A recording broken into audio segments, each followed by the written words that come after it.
I wasn't gonna, okay. Hi, my name's Beth Drucker, and Kim Stone and I are the co-facilitators of Go Green Illinois, and we're delighted that you're with us today. This is the 63rd meeting where we have gathered to share information between our communities and help each other's groups be as effective as possible. You help us choose the topics, and today the topic is water issues, Great Lakes and watershed issues, what our community groups can do. And we have 3 different speakers with us today, but before I introduce them, I just wanted to start with a few announcements. It is not too late to get your community on the Illinois Solar Energy Association tour. You can do a tour with one house. If you go to illinoissolar.org, you can read about it. You can see what other communities are having solar houses on the tour. You can get one house on that tour, send people there. You can have a table there and get people interested in solar. National Drive Electric Week is coming up, and Go Green Wilmette is having an EV car tour on the 30th of September. There's only 2 in Chicagoland, Aurora and Wilmette. Go to one of the 2 and send your folks either place. You can see 15 to 20 different models in one parking lot with no salespeople, just enthusiastic drivers. Want to mention native plant sales in the fall. Winnetka just had one. Native plant sales really help get plants in the ground and is an incredibly easy way to make money. Thousands of dollars for your organization with a native plant sale. You can do it in May or September. The Illinois Environmental Council has their big dinner on September 29th. If you want to be in the room with a lot of people who make good stuff happen, the Illinois Environmental Council dinner is an exciting place to be. It's in the city on the 29th. Open Lands, that is the leading conservation group in Chicago that does habitat. They have a big luncheon on October 17th. Again, to be surrounded by 1,000 people doing great work is a fun thing. In October, October and tree walks are happening this fall. Your group might want to do that. There are some grants out for electric school buses that are getting built in Joliet, Illinois. And those are most of the announcements. If you have announcements that are relative to your community, please put them in the chat so that everybody can see them. And also, as these speakers are talking, please put your questions in the chat. Kim Stone will be monitoring the chat, and she won't call on you. She will be collecting the questions and asking our speakers to answer them.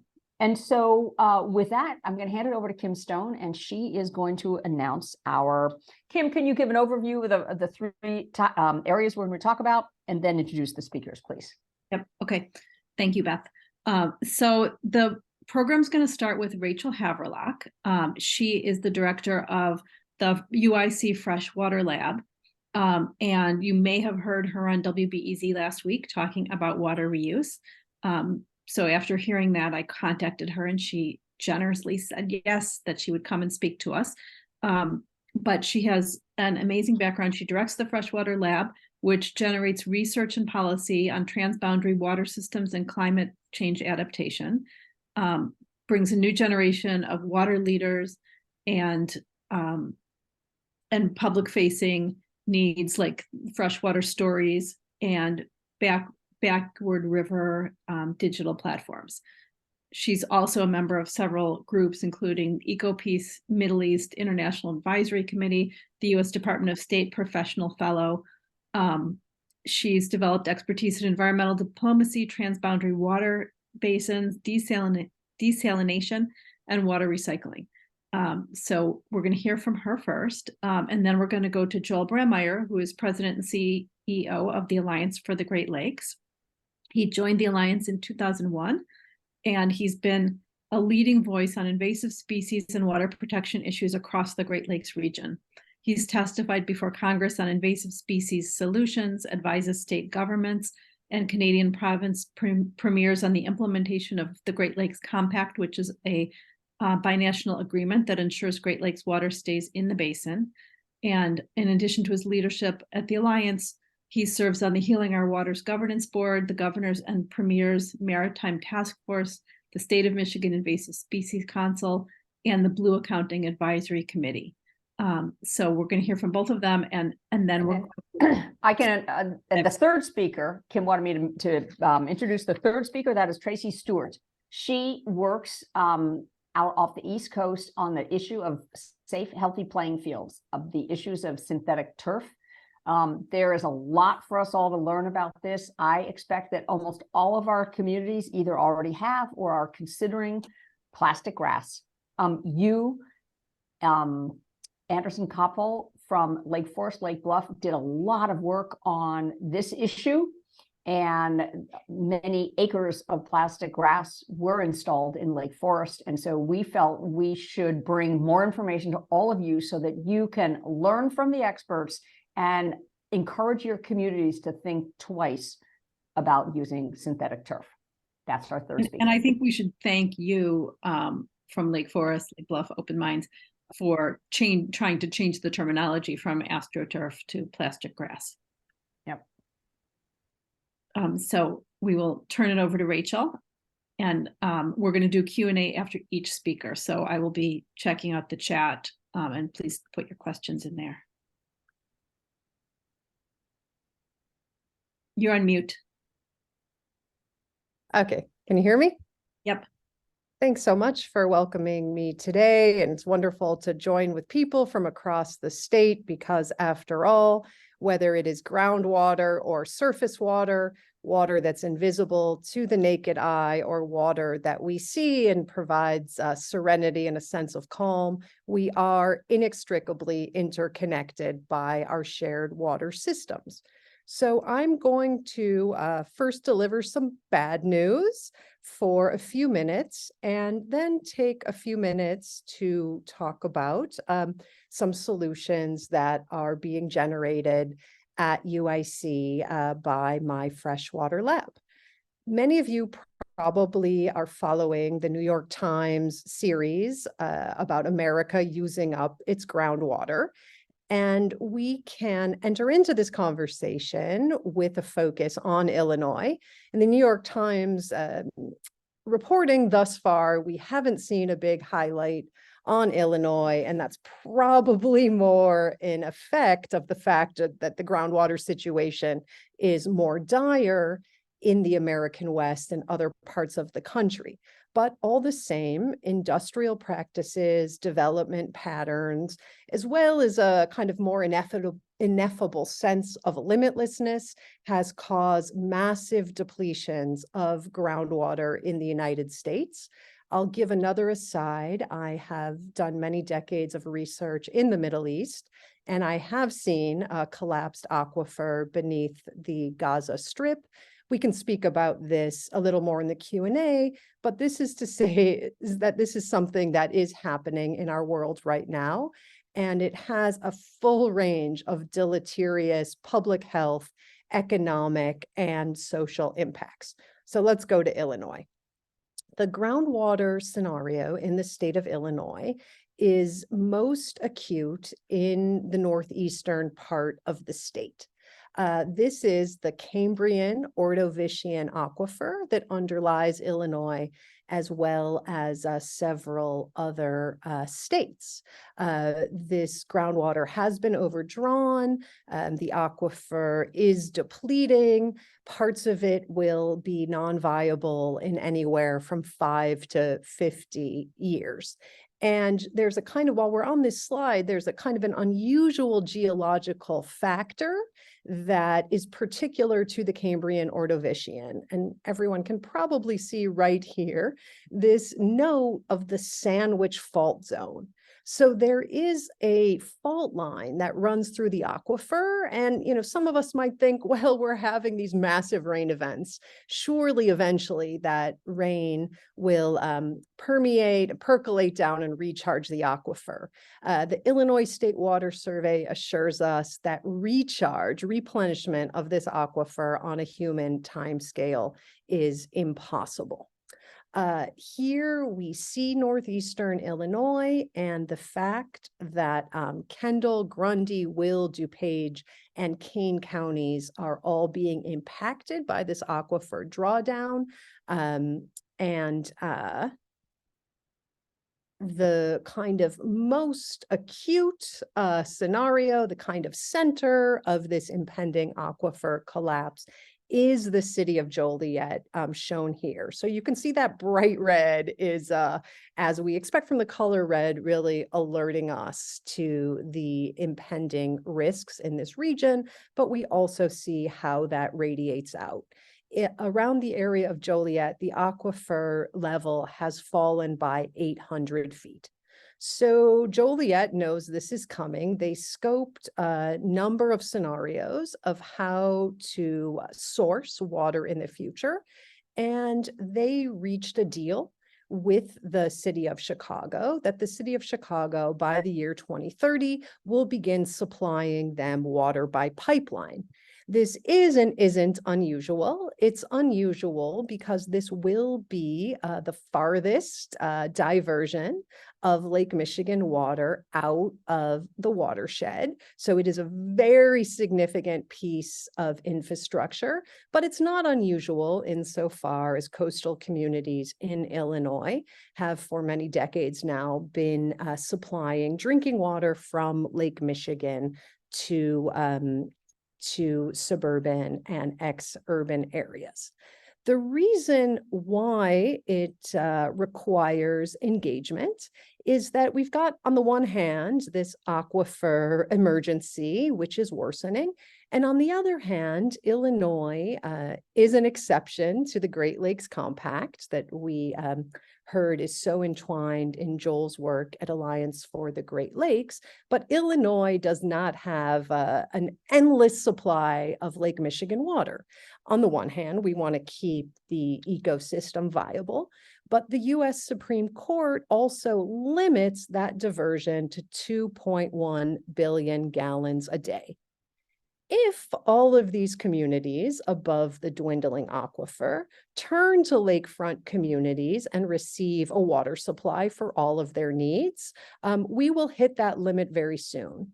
There is even a possibility that the city of Joliet and the surrounding communities that will be receiving a transfer of water from Chicago, if they use the upper limit of the water allocated to them in the agreement, we could hit our limit of how much Illinois can withdraw from Lake Michigan and what is to happen when all of those other communities above a dwindling aquifer turn and require drinking water. So that's kind of the bad news. Here we are between these two scenarios. And let me just jump ahead, if I may, to a solution that we are proposing at the UIC Freshwater Lab. And this is what we call a dual pipeline system. When there is water to give to people, it should always be provided. We do not, in a state whose borders include the Mississippi, the Ohio River, and Lake Michigan, we never want to turn to people and say, there is not enough water, we cannot supply drinking water, right? Our interconnection among communities, social stability, economic growth, everything we can think of depends upon a stable water supply. But we cannot expect to continue to use Lake Michigan water for all of our needs. So our proposal, and let me just, we'll start right here. So this dual pipeline system that we are proposing would say yes to communities, including Joliet and its surrounding, its neighbors, would say yes to Lake Michigan water as long as we're within that Supreme Court limit for drinking, for healthcare, for food preparation. But for each new community going forward, joining the Lake Michigan supply that plans to build a pipeline of water, we propose that 2 pipelines be built. One of treated Lake Michigan drinking water to supply human needs, and a second of recycled or reused water in order to provide a reliable water source for industry and for some commercial needs. So just to say again, we propose reusing water for industrial needs in order to preserve Lake Michigan for the ecosystem and for human needs. So I'm not saying we're going to drink this in Illinois. I'm saying we're going to supply this water to industry so that we do not need to drink it in the future. Let me again skip ahead, if you will. I'm going to leave you with this map, and then I will close up. Here you can see a map that we have, imagining sourcing this water from one of the water treatment plants run by the Metropolitan Water Reclamation District. Before everyone joined on this call, the hosts and the speakers and I were chatting, and we brought up a theme, which is what makes this a rather elegant plan. Right now, Chicagoland in general stores rainwater and water that has been used a single time. We store it, we treat it, and we discharge it into the sanitary and ship canal. And all of that fresh water travels across the continent before ending in the Gulf of Mexico. So right now we have billions of gallons of fresh water that we are sending out of state at a moment when we are facing a massive water crisis in state. So this dual pipeline model that I'm showing you today is a way of sort of balancing these two scenarios in a dual pipeline system.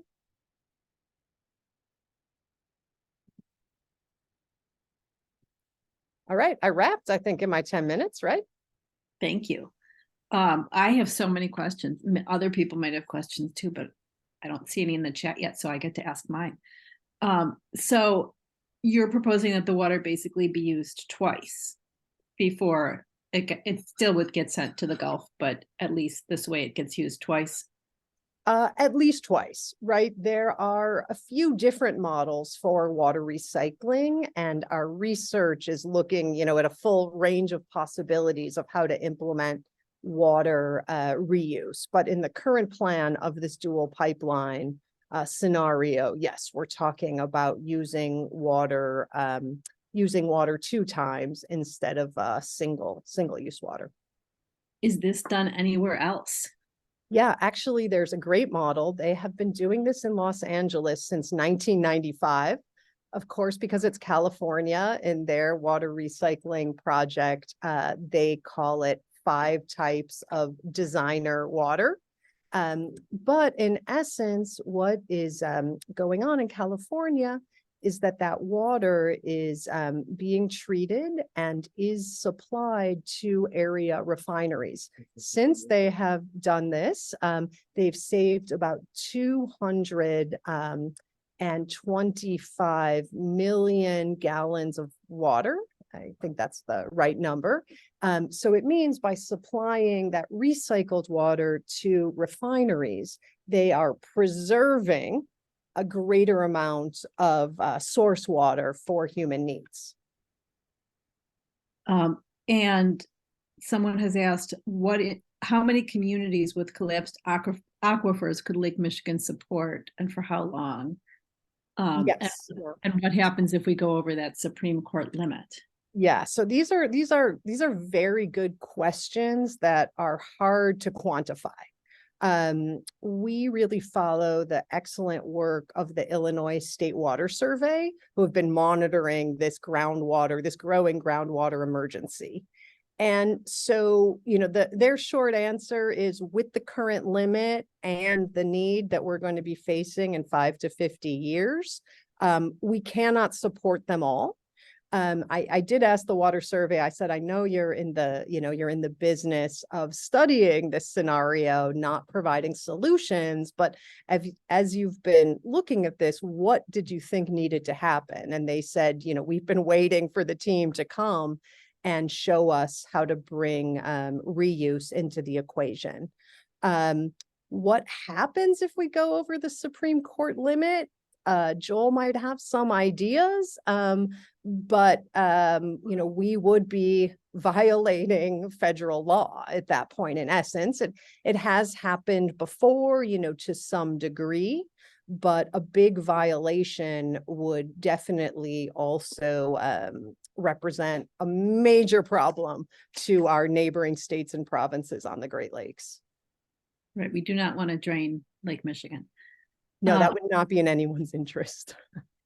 I'm good. There's a bunch of questions now, but let me ask one more question.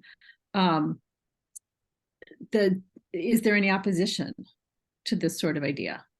Or are we at that point yet? Yeah, I mean, I'll be, completely candid. We are trying to move on the Joliet supply right now. The pipeline is not yet built, and Joliet has quite an intensive industrial footprint. So we think that this is a very good idea. It makes a ton of sense for everyone involved, including the industries. However, there are figures within Joliet, there are figures within Joliet that actually already feel that the existing industries have an unlimited right to tap that aquifer, and that then they might want to turn to the Des Plaines River and take the same water, which is treated by the Metropolitan Water Reclamation District, and then just simply deplete that river. So there are forces within the state that are not as alarmed by this massive groundwater drawdown as many of us are. And I'm going to bring up one more thing, and then we got to turn it over to Joel. So I met Rachel at a film festival called Mountain Film back in May, and there was a film playing called The Grab. Did you see The Grab? I hope. Yeah, The Grab, yeah, is pretty life-changing. So I think I would like to try and get a screening of this film here, but this film shows on a global level what's happening with water resources, and the examples that Rachel just gave, I think, are just the tip of the iceberg.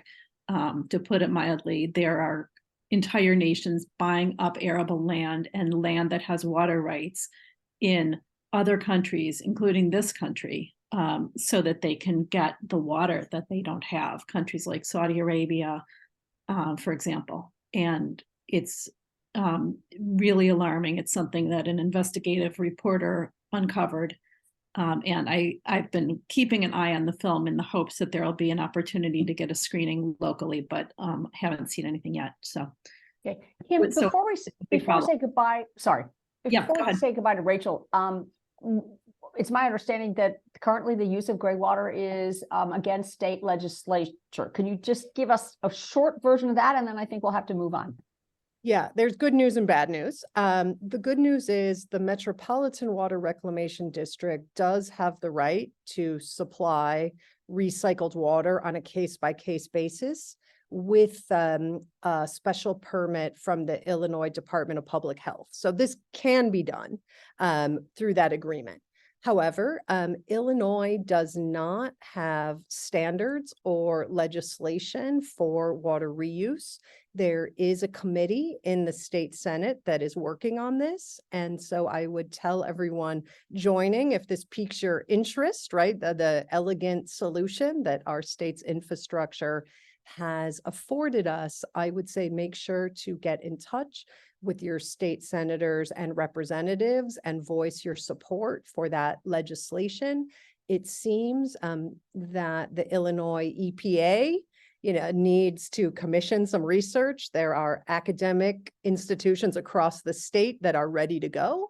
So we can kind of urge the IEPA forward, but very easy, your own senator and representative, tell them you're supporting water reuse legislation and bringing this into being. There was a big announcement today. The infrastructure, the Bipartisan Infrastructure Act has just allocated money for water reuse. And there is absolutely no reason why Illinois should not be a leader in this area and bring some of that federal funding into our state.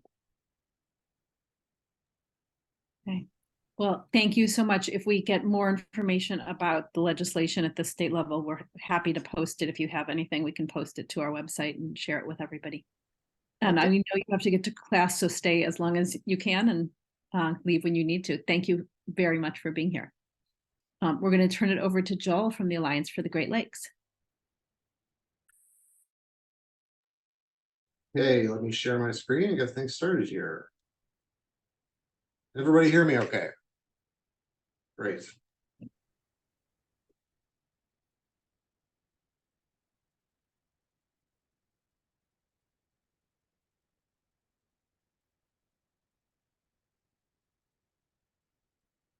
Okay, can everybody see my presentation?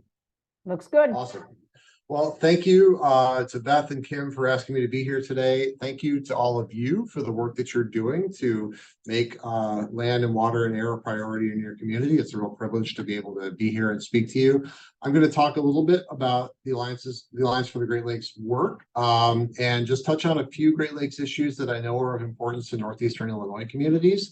I absolutely will not be able to cover everything that we do, and I won't try, but if there are questions that I can touch on, even on issues I don't bring up, please feel free to ask them. So I like to start just by thinking a little bit about our place in the water world. This is one of my favorite places in northern Michigan. I'm sure that each of you has one too. If you've been to the shoreline of the Great Lakes, whether it's here at home or somewhere else across our region, just take a moment to kind of put yourself in that place and just think about how good we have it here in the Great Lakes region with all of this, surrounded by all this incredibly, almost seemingly infinite fresh water. So at the Alliance, our vision is a thriving Great Lakes and healthy water that all life can rely on today and far into the future. And we work on this vision, or we work towards this vision in three ways. One is direct advocacy and leadership. So there's me and some of my colleagues in Washington. We work at the federal, state, and local level to advance policy that can help protect and restore the Great Lakes. We work through education and action, sharing information with the public, creating opportunities for people to directly engage with volunteerism and activities that can help improve the Great Lakes. These are some of our Adopt a Beach volunteers. And then through research and analysis about issues that various communities across the region are facing. I'm not going to talk about this one today, but just as an example of our Calumet Connect data book, some of the work that we've done to connect public health, water, and land use issues on Chicago's southeast side. So let's get a sense of the scale here. We're going to branch out. We're going to just kind of zoom out from Illinois for a moment. The Great Lakes are just this massive ecosystem. And I know a lot of the people in the meeting today are from northeastern Illinois. So you understand just how valuable and how vast this resource is. From Duluth up in the north, or in the far left corner of your screen, all the way over to Montreal in southwestern Quebec is about 1,000 miles. And I really try to emphasize that scale as we think about what the Great Lakes actually are. I often get asked, how are the Great Lakes doing? And my quick response is, well, it kind of depends on where you're standing, because the issues faced by communities across our region are incredibly diverse. But they all center around this idea that this fresh, clean, and incredible water resource needs to be available and safe for everyone. Because the Great Lakes contain about 20% of the world's fresh surface water. Not the only water source in the world. Of course, we just heard from Rachel talking about groundwater, and aquifers are a way many more people rely on their fresh water. But here in the upper Midwest, we have access to these incredible, easily accessible freshwater resources like the Great Lakes. So easily accessible, in fact, that about 2/3 of the Illinois population, between 7 and 8 million people, are getting their water from Lake Michigan. And we just heard about some of the implications of that number going up. And we'll talk a bit more about that in a second. Okay, so what I want to touch on in the next 10 minutes or so are a few topics related to our work and the Great Lakes. One is talking about how the movement around Great Lakes protection is shifting, is growing and changing, I think, for the better. Some of the vital programs that are actually supporting the restoration of our water, land, and our water infrastructure across the Great Lakes region and here in Illinois. And then issues around water use, water levels, and climate change. And I know that all of these topics are of importance to Illinois. I'll talk about a couple of others briefly right at the end of my presentation. So the Great Lakes movement really began in, I would say, the late 60s to early 70s. Right around the same time, lots of other environmental efforts were getting started through nonprofits and through the passage of the Clean Water Act, and for the Great Lakes, something called the Great Lakes Water Quality Agreement with Canada. And it started in that what I would call very traditional conservation space, working on rebuilding fisheries, restoring and protecting wetlands. Importantly, cleaning up that legacy of toxic pollution, that industrial legacy of the upper Midwest, restoring habitat, stopping invasive species.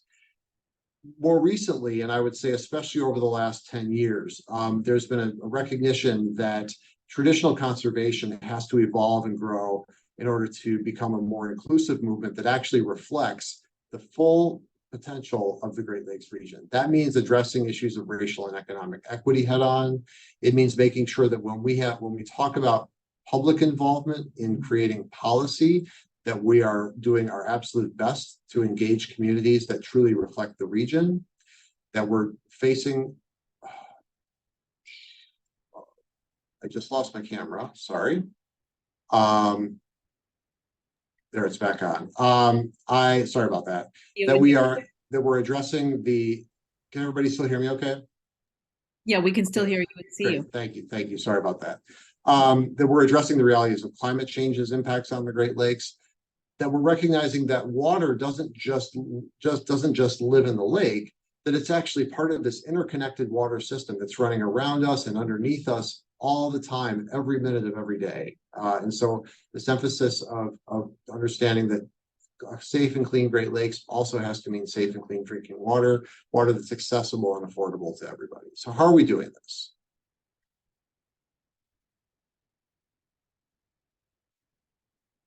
So first, I want to mention this program that a lot of you may have heard of. This is probably the most well-known Great Lakes program, the Great Lakes Restoration Initiative. And the short version is what's called the GLRI, the Great Lakes Restoration Initiative, started mainly as an effort to start getting some of those toxic areas around the Great Lakes cleaned up. So this would be an example in Illinois would be Waukegan Harbor. Other examples would be like the Grand Calumet River in Northwest Indiana and dozens more across the Great Lakes region. Since 2010, nearly $4 billion has been invested in this program, in feeding about 6,000 on-the-ground projects, including some of those big cleanup projects like I just mentioned. This has been a phenomenally successful program. It has created more than $3 in economic benefit for every dollar that's been invested in the program. And just in 2021, under the bipartisan infrastructure law, an additional $1 billion is coming into the GLRI. So most of those toxic hotspots, those legacy contaminants, will actually be cleaned up by 2030. All that said, we're working on a refresh of this program and recognizing that our water is all connected. And so as we look to the next phase of this massive watershed restoration program, we're thinking about issues like some of the ones that you're dealing with. Flooding in communities, sewage overflows, which are a problem that continues to plague our rivers, lead drinking water contamination, and PFAS drinking water contamination. The good news is that additional funding was put into place about a little over 2 years ago that's bringing substantial, almost $2 billion in new water infrastructure funding to the Great Lakes states each year for the next 4 years. While that's not enough to actually deal with all of the problem, it's giving our communities a tremendous head start on addressing issues of flooding and sewage overflows and drinking water safety. This is really important for the Great Lakes region. Just as one example, of the 10 states in the United States with the highest number of lead service lines for drinking water, 7 of them are in the Great Lakes, or Great Lakes states. And actually, the city that has the highest number of lead service lines in the country is the city of Chicago. So what comes next with this program? We are developing, with US EPA is in the middle of developing a new action plan for the Great Lakes Restoration Initiative right now, and we'll be issuing an initial draft of that action plan in early 2024. And we're advocating to make sure that that plan dramatically expands how that program addresses climate resiliency and green infrastructure, and works to achieve environmental justice goals within the framework of restoring the Great Lakes. Likewise, with our work on water infrastructure policy, we're working to make sure that that supports comprehensive nature-based and green infrastructure solutions and prioritize communities most in need. So what can you do on these kinds of programs? Of course, I'll always encourage you to advocate directly to your members of Congress and to US EPA on these large funding programs that really underpin a lot of the investment and restoration that you see happening in your community. We have what's called a state revolving fund advocates forum that's designed to provide support to nonprofits and communities that are seeking to take advantage of some of these funding opportunities. I can talk more about that if you're interested. And advocating locally in your community around shared goals, shared service agreements for the creation of nature-based infrastructure, and some of the federal programs like 30 by 30 and Justice 40 are ways that you can advance those policies at a local level. I'm going to jump to my next topic, and that is how we see and feel our water changing around us. So climate change in the Great Lakes is causing all sorts of disruptions. One noticeable one has been increasing water temperatures, particularly in the northern part of the Great Lakes region, reduced ice cover, and of course, massive extreme storms on the order of 500 and what are called 500-year and 1,000-year storms happening with increased frequency, sometimes having multiple record rainfall years in a row, like Wisconsin did in 2017 and 2018. Climate change is also making the water level changes of our Great Lakes less predictable and more extreme. When that happens at high water times, coastal communities like the ones along Illinois shoreline are the ones that take the hit and face the cost. And the question I get a lot related to this is, as we see Western water use issues playing out, are the Great Lakes at risk? I don't want to spend a lot of time on this one, but I do want to emphasize that the state of Illinois and the Great Lakes region are protected from almost all new diversions of water away from the Great Lakes because of the Great Lakes Compact.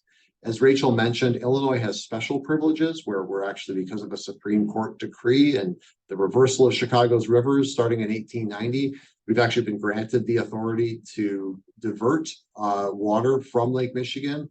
Very unusual and not something that is allowed for any other community across or any other state in the Great Lakes region. So the water we have here is very well protected from future diversions. But right now, we are facing the consequences of a changing climate right here at home, even without contemplating our water being diverted elsewhere across the country or around the world. This is the former Juneway Beach. This picture was taken in 2019 in Rogers Park. This is just one example of many around Lake Michigan where you see the impacts of a rapid water level rise on the shoreline. Even those concrete barriers you see in this picture aren't there anymore because they were torn out by the storms, and this was actually all replaced with rubble now, with rubble. Water level changes are an important part of a healthy Great Lakes. They're natural. Lake Michigan fluctuates about on a plus or minus 6 foot range. But what's happening is we're seeing seeing movements from record lows to record highs at a very unusual pace. So we went from a record low in 2013 to a record high in 2019, which is very quick for that water to rise. Some have suggested, well, can we just lower the water level in Lake Michigan when we're having a high water season? Keep in mind just how massive these waters are. To lower Lake Michigan by an inch, you'd need to drain about 400 billion gallons, which is about 200 days of what Illinois is allowed to take from Lake Michigan overall. It's completely, not to mention that it's illegal and it works against the ecosystem, it's completely impractical to do this. So we have to find a way to adapt to the reality of a changing coastline. So again, what can you do? This is an issue that a lot of coastal communities are facing, and it's a place where there's a lot of power at the local level to actually advocate for sustainable shoreline practices. This can include development setbacks, so requiring that new construction has to be set back a certain distance from the shoreline. requiring nature-based solutions for erosion control, and using the power of local land use planning and ordinances to determine what is and what is not allowed in terms of shoreline protection. So you actually are working across the community to build a sustainable shoreline and not one that walls the lake off from the land and from the public. On a more macro scale, I want you all to know that there is an ongoing project called the Great Lakes Coastal Resiliency Study that's being run by the U.S. Army Corps of Engineers that we are involved in as a stakeholder. And this project is going to actually work to identify erosion hotspots across the region and solutions, including nature-based solutions, that can be used at a larger scale to sort of give the Great Lakes the coastal restoration capacity that they need and deserve. And so this is a place where if you wanted to, you could get the U.S. Army Corps to come speak to your community or to a set of communities about this study and talk about how you can plug in to make sure it addresses the needs in your community. I cannot see the chat. I'm just going to check on time, make sure I'm not going over. Okay, I wanted to touch on a couple more topics briefly because they're specific to Illinois before we move on to the rest of the conversation today. One is, I know that this is a topic that's been kind of ever present in Illinois, at least since 2010, is the issue of invasive carp moving towards Lake Michigan. Fortunately, carp species, which could potentially devastate the native fishery in the Great Lakes and our rivers and inland lakes, have not actually made it to or established in the Great Lakes yet. There is an Army Corps project that's happening at Brandon Road Lock and Dam, southwest of Chicago. The good news here is that the state of Illinois and the state of Michigan have combined to actually put forward the local matching funds to make sure that this project gets built. And so we're advocating right now for the state of Illinois to sign some final agreements it needs to sign with the Army Corps, but Michigan and Illinois have entered into this really laudable funding partnership across state lines to make sure that the local share of the construction funding for this project is in place. And we're hopeful that construction can actually start as early as 2024. So that's very encouraging. And then I just want to touch on the plastics issue because it is near and dear to our hearts. Certainly, there's a lot happening in Illinois on this right now. This is from an event I was at recently with Senator Durbin and representatives, that's Chevy Humphrey from the Museum of Science and Industry, where the Blue Paradox exhibit is being hosted, which I highly recommend going to see. But I wanted to mention this because the state of Illinois is actually working. Last year, had committed, or there was a ban on the state purchasing styrofoam, which is part of an effort to actually ban the sale of styrofoam in the state of Illinois, which will pick up again in future years. We've also seen so far successful efforts to block what is called chemical recycling in Illinois. Chemical recycling is a somewhat diplomatic way to say burning plastic and turning it into fuel that can then be burned, which is something that we have opposed. Senator Durbin is working at the federal level to try to stop pre-production plastics from being released into our waters through using the power of the Clean Water Act, as well as a larger package of plastic reforms focused on extended producer responsibility for plastic pollution called the Break Free from Plastic Act. So I just wanted to give a little credit to Illinois for its leadership on this issue as well. And just a few more ways that you can take action. We have our Great Lakes Action Center, which always has a rolling list of ways that you can reach out to your elected officials and speak to them on issues that you care about. We have a program called Adopt a Beach, which is a very popular program. About 10,000 volunteers annually come out across the Great Lakes to pick up litter and help us contribute to this large data set that we have that shows that about 85% of what's being picked up on Great Lakes shorelines is actually composed of plastic. So that's been a really powerful set of information that's helped drive some of the policy work that we're doing on plastic pollution reduction. And finally, if you're interested in getting involved more deeply and learning in some of these issues in depth, we have a program called the Ambassadors, where we actually train volunteers who want to dig into a particular issue and learn the skills that they need to speak about the Great Lakes issues in their community go to events, become public advocates for the lakes. And so that's another opportunity that you have if you'd like to get more involved. One more thing. I am going to be speaking next week at an event of a new organization called the North Shore Civic Club. And I was mentioned that it'd be good to let everybody here know about this next Thursday evening. I'll be in Lake Forest, and I'll be with a couple of my colleagues, John Austin and Scott Soa. You're more than welcome to join me for this.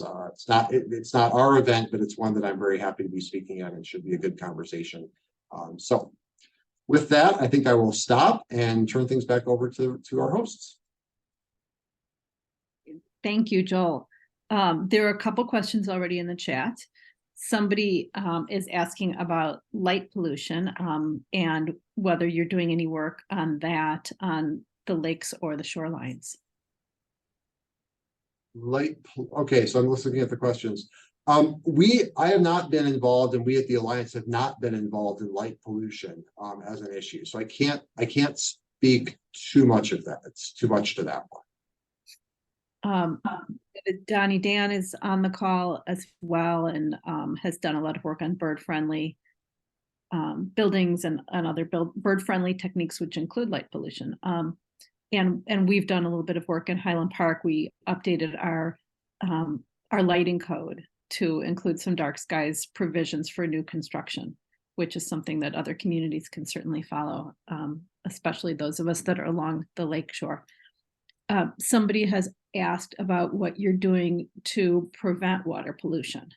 Yeah, that's a great question. So some of the most significant threats that I see to the Great Lakes, I'll talk about in a second, but I mentioned this earlier in the call when a few of us were chatting. One thing that happens in Illinois that's odd, and it's a consequence of the Chicago River flowing to the Mississippi, is that all of the pollution that's in our rivers in northeastern Illinois that in any other state would typically land in Lake Michigan ends up being sent down the Mississippi River. So sometimes we don't think about that water pollution as big of a Great Lakes issue here, but it really is. One of the major sources that's in Illinois that flows the other direction that doesn't affect our Lake Michigan is agriculture. So we have another, I didn't talk about this today, but we have a major program on agricultural pollution that's addressing issues of fertilizers, manure, and algae blooms. It's really active in Wisconsin, Ohio, and Michigan. I think agriculture is actually the largest source of water pollution to the Great Lakes today. We also do a lot of work on plastic pollution reduction, so focusing on keeping microplastics out of our Great Lakes, which is going to require some significant policy shifts.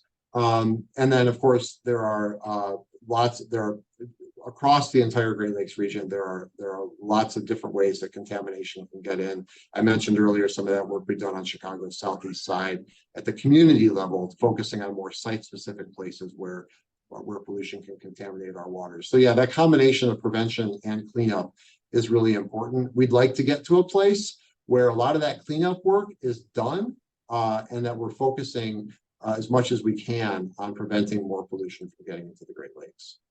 That would be nice. Somebody has asked whether you have a position on Line 5, the pipeline that goes under the Straits of Mackinac. Yeah, that pipeline should be shut down. We're not in the lead on that issue. There's a very strong coalition of groups in Michigan working on this. There's a coalition called Oil and Water Don't Mix. And I have to give some credit also to our partners on a lot of issues at the National Wildlife Federation, who have really done a tremendous job leading on that issue in Michigan.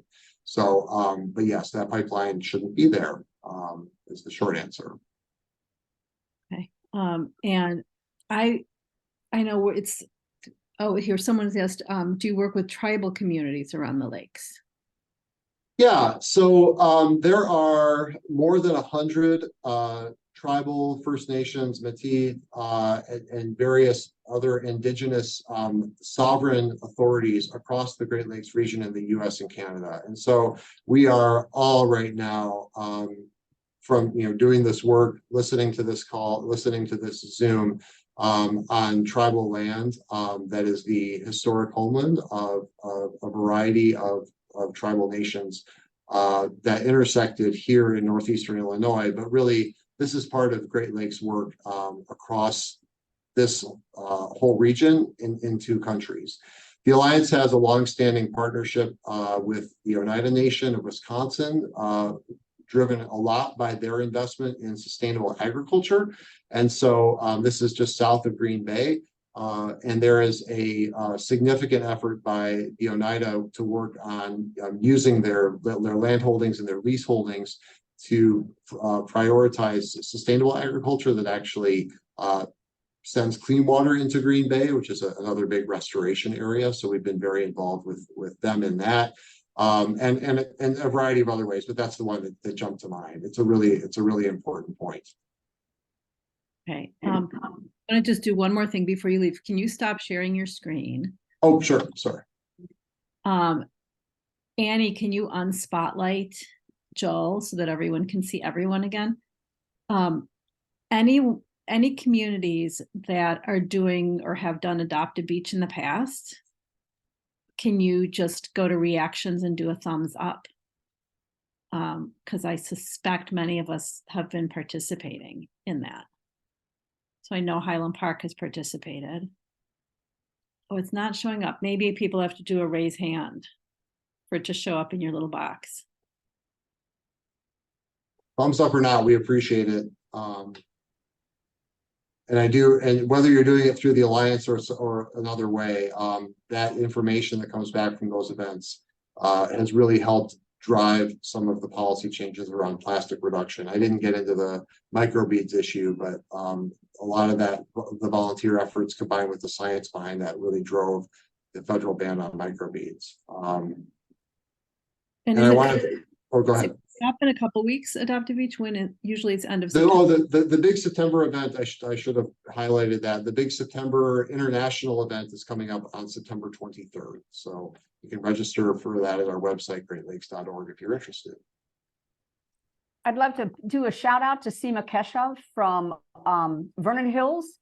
She has done a lot of work on the plastic issue, both here in Illinois and also on a federal level. She helped put together a program on the plastic crisis issue that is recorded and posted to the Go Green Illinois website. It was terrific. So hats off to you, Seema, for your continued work on that issue. Karen McCormick, who is from Robin Gable's office, do you have anything you want to add as far as legislative issues related to the Great Lakes that we should know about? I don't have anything offhand, but I found the first presentation really interesting, and I intend to talk to Robin about that as soon as I can to see what is going on, because it sounds like it would be an amazing legislation for her to support. So I'm really glad I listened today. Thank you. Okay, with that, I just want to give a special thank you to Joel for participating today. We really, really appreciate it. I hope people will go to the Lake Forest event next week and hear more. And we're going to turn it over to Tracy. Okay, could I interrupt for a split second? He did mention the Blue Paradox. This is a program at the Museum of Science and Industry, right? Yes. And it's something that our group should try to direct people down to. You could do it as a field trip or at least post it in a newsletter. This is a world-class museum focused on this issue. So I've got it on my list of things to do as well. Also, just want to mention that they mentioned about trying to reduce the use of styrofoam. It is now not legal for any state agency to purchase or use single-use styrofoam. So that's a step in the right direction. Thanks to our elected officials for that. Also, if you don't know where your community gets its water, if you've never talked to your water department, that's a really good place to start. They'd be probably delighted to hear that someone was paying attention. The people in your water department are really knowledgeable, and I'm sure would love to share some of what they know about your individual community's water situation. And so with that, we're going to turn, thank you very much, Joel. We're going to turn to our third topic of the day. And that is kudos to you, Havrelok Koppel in Lake Forest, Lake Bluff. She really raised our awareness about the problems with synthetic turf or plastic grass, which is really what it is. And so we she's done a lot of work. We decided we would try to find someone who was working on, maybe a national level. And we came across this Safe, Healthy Playing Fields organization and Tracy Stewart, who has agreed to share with us what she knows as quickly as she can and give us some advice as to what we can do in our own communities to make sure plastic grass is given very careful consideration. Thank you, Tracy. Great. Thanks, Beth. 12 years and 10 minutes. You ready? Hi, Tracy Stewart. I live in a suburb of Medway, Massachusetts, and I've been involved in this issue for approximately 12 years, which began with the replacement of an existing field at our stadium at our high school with the second round of plastic grass and tire waste infill. And consequently, this coming year in 2024, now we have 3 fields, and all 3 of those fields are due for replacement. I've worked with Safe and Healthy Playing Fields for the past 10 to 12 years. They were a coalition, and now they are a 501c3 based out of Maryland. This is just a quick shot of the fields in my community. The back 2 fields that were put in 2014 were ironically former dairy farm land that the town bought when they built the high school in 2004. Just a quick overview on the industry itself. This is a statistic based on 2020 only. $2.7 billion of synthetic turf systems were installed, and it translates to 265 million square feet, 436 million pounds of infill. And please keep in mind, as I tell you, that tire waste is still 85% of the time, that is the choice for infill. And here's a quick rundown of what we'll be going through. What is the makeup, the heat, the microplastics pollution, wish cycling, also known as recycling, legislation, and what you can do to advocate for natural grass in your community. It's really important to go back to the 60-year history. AstroTurf brand was originally Mastano and Chemgrass back in the 60s. And the first installation, ironically, was in Providence, Rhode Island in 1964. At that time, synthetic turf was strictly plastic grass laid down on concrete or crushed stone as it advanced in the 80s. It wasn't until the early 90s, which I'll discuss, that infill became a solution for safety. Some of the top brands that are really important to understand, especially when I talk about Field Turf, Shaw, and Tenkate. Field Turf is owned by Tarkett, which you would know is a consumer carpet manufacturer.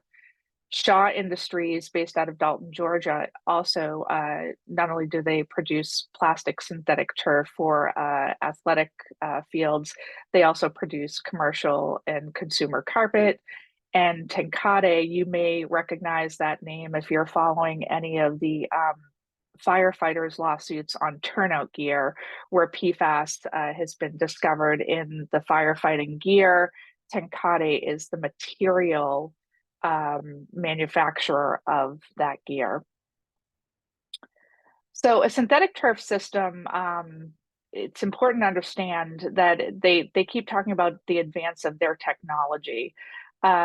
Typically, there's a base with some drainage and then a pad.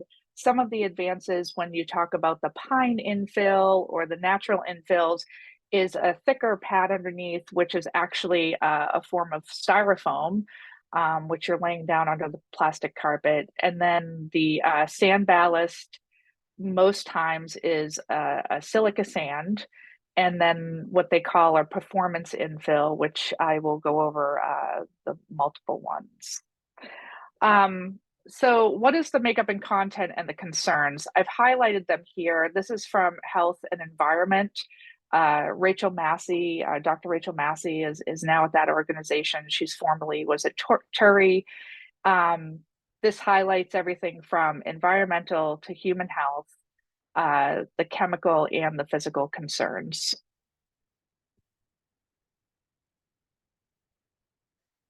So I want to highlight one slide on the tire waste issue and how it came to be. Michael Blumenthal, the former president of the Rubber Manufacturers Association, who visited my town for a public forum back in 2015, has this article on his website, scraptireexpert.com. And he adamantly and proudly says that not only is tire waste chemically safe, but he also is very proud that he solved the scrap tire waste crisis for the industry by going to the EPA in the early 90s and saying, we have a solution. And the solution is to use it on playing fields and pour in place playgrounds, also as rubber mulch on playgrounds. And there was no EPA question or oversight on this. They accepted it under the federal RCRA laws. So a product that is recycled is now considered a recycled product.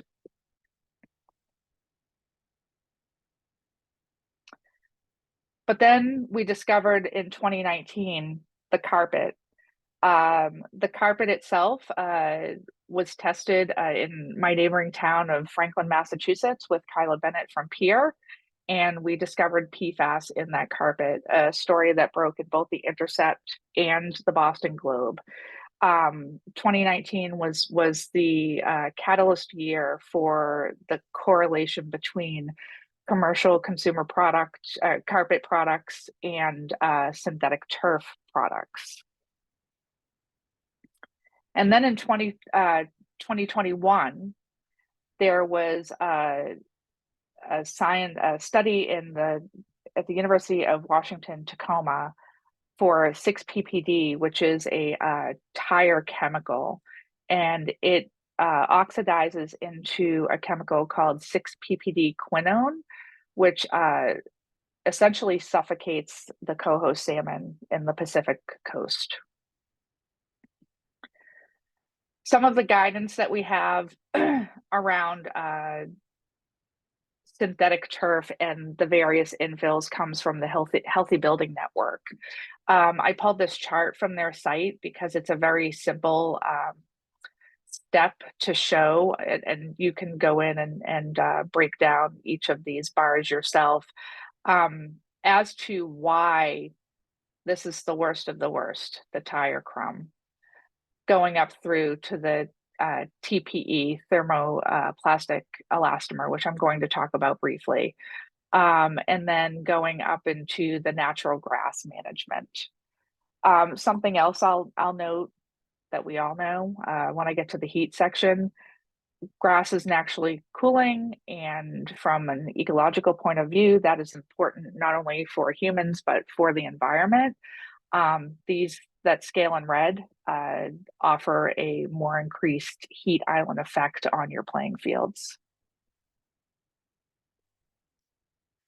So to highlight a current project, in Newton, Massachusetts, this past summer, they just replaced their fields.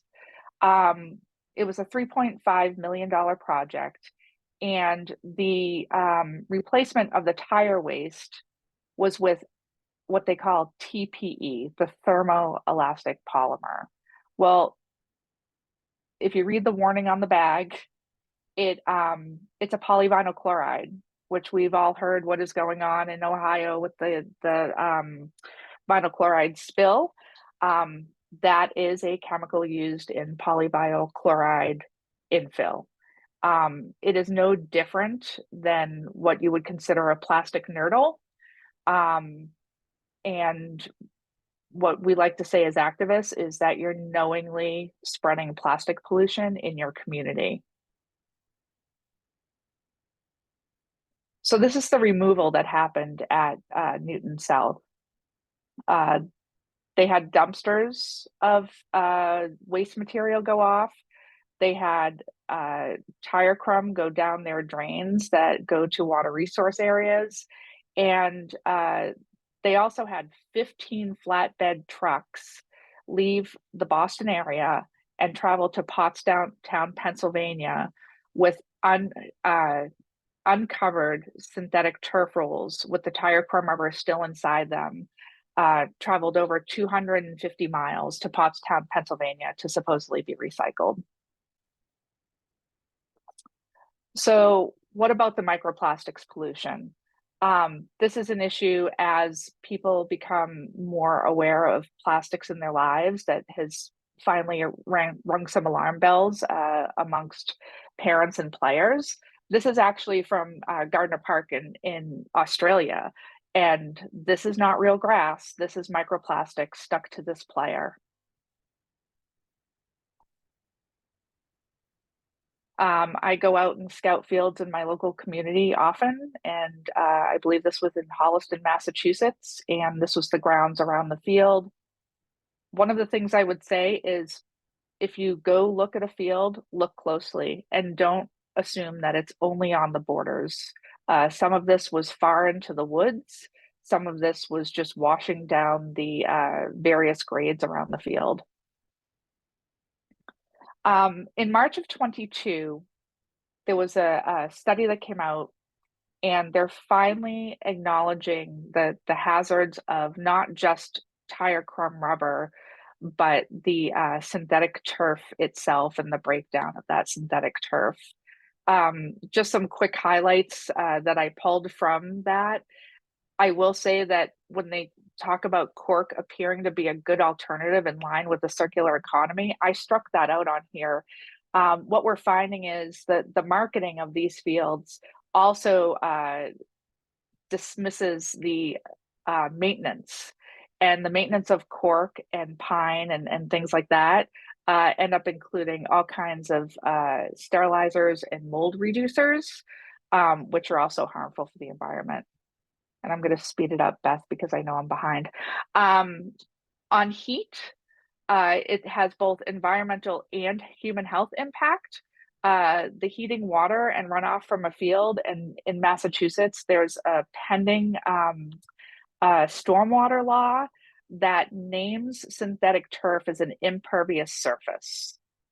That's heating the water that runs into your streams, your rivers, and your lakes. And on the human health, the plastic grass heats up, causes heat stroke, heat deaths in the case of McNair in Maryland. There's no better answer than natural grass when you look at the heat on synthetic turf fields. In Medway, the only safety precautions we were able to accomplish on our signage are listed down here, and it does say these fields are hotter than grass. And the photos on the right are from the most recent install at Newton South. So on wish cycling, this is something important that I think everybody should do their own research and watch. And just to reference something Joel said about the advanced chemical recycling, a field in Brookline, Massachusetts at Skyline Park, there's a video out there on YouTube. The landscape architect let everybody know that the field was being shipped from Boston to Baytown, Texas, to the ExxonMobil recycling facility for advanced recycling. So they essentially burned their field. One of the things that we're learning about synthetic turf is there are quarries, especially in the western part of the country, full of synthetic turf. Multiple stories high. You can drive through in your car and feel like you're going down a cityscape. We don't know who owns these stockpiles, but we do know that they're obviously not recycling. And then on legislation, we have 4 states that are active right now: New York and California, as well as Maryland and my state of Massachusetts. I'm going to back up for 1 second. There's varying types of legislation happening right now. There's moratoriums for the installation. In Massachusetts, the moratorium for installation is no municipal spending. In California, they're very focused on regulating PFAS and synthetic turf, which is very sensible with what we know and the emerging information. And then in Maryland, they actually went with a producer responsibility bill. One of the challenges with that is the industry, because they are located in the area, are at the hearings, the Synthetic Turf Council specifically, and they are trying to put restrictions around out of state. So if you're shipping out of state, suddenly Maryland's law no longer applies if it gets approved. So how can you advocate for grass? Well, first of all, I say question everything. Nothing is ever what it seems. The funding, the public use, the safety, and the toxicity, and the effects on the environment and human health. In Medway, the taxpayer dollars that are used to pay for synthetic turf have come from bonding and from our community preservation funds. And I'm now learning after 10 years that the community, the municipality, is using the fields about 42% of the time, which means the other almost 60% is by private organizations. And some of those are private soccer clubs who are profiting over $7 million a year. And we do not have the money to replace our fields in 2024. So that's a to be continued battle. On your existing fields, monitor the heat and the microplastics migration. File complaints with your official state and city agencies, which I have done here. It always gets bumped down to the municipality and they clean up the migration, but we need to continue from state to state to create a record of what's going on. And then lastly, speak to your legislators and file bills to advocate for natural grass. And I have a resources page for everybody. Okay, wow. Tracy, that was an amazing presentation. Thanks to the work of you, Schabacher Koppel, and Marion Cartwright up in Lake Forest and Lake Bluff. Some of that I had heard, but it is an amazing amount of information, and so many people are just not aware of it. I'd love in the chat, if your community already has any plastic turf fields, put it in the chat. Interesting to see how many communities already have this. It's also a really great example, Tracy, you and Marion, of what happens when people stand up and get involved. This can start with absolutely one person. And thank you for the very clear examples of things that we could do. I did see in the chat that Julie Morrison has 4 bills. Whoever put that in the chat, could you talk about the bills that might be introduced in Illinois about this? I can't remember the exact wording of the bills, but she has one about that to reduce it so that when they replace them, that there need to be some responsibility, you know, that you need to be able to trace what actually happens with the fields afterwards. And she has different levels of bills, and we don't know when they're going to come through or how much support she has for them. I think it was something she drew up. We took quite a lot of meetings with them, and I think she realized what a massive problem it is. Okay, thank you. So I did a question. So you did talk about how hot, because we're talking about water issues, the microplastics that are running off these fields, the toxic chemicals, just the heat of the water. If these are on, you know, they run off into nearby creeks and the water gets significantly hotter, which can kill off anything that's living in those creeks. You also mentioned how often they need to be replaced. I think you told me, Tracy, 7 to 10 years. Yeah. Yes, and a lot of communities end up trying to extend the life of their fields further than that because of the expense. And then, of course, that leads to even further microplastic breakdown. The older the fields get, the harder they are to maintain.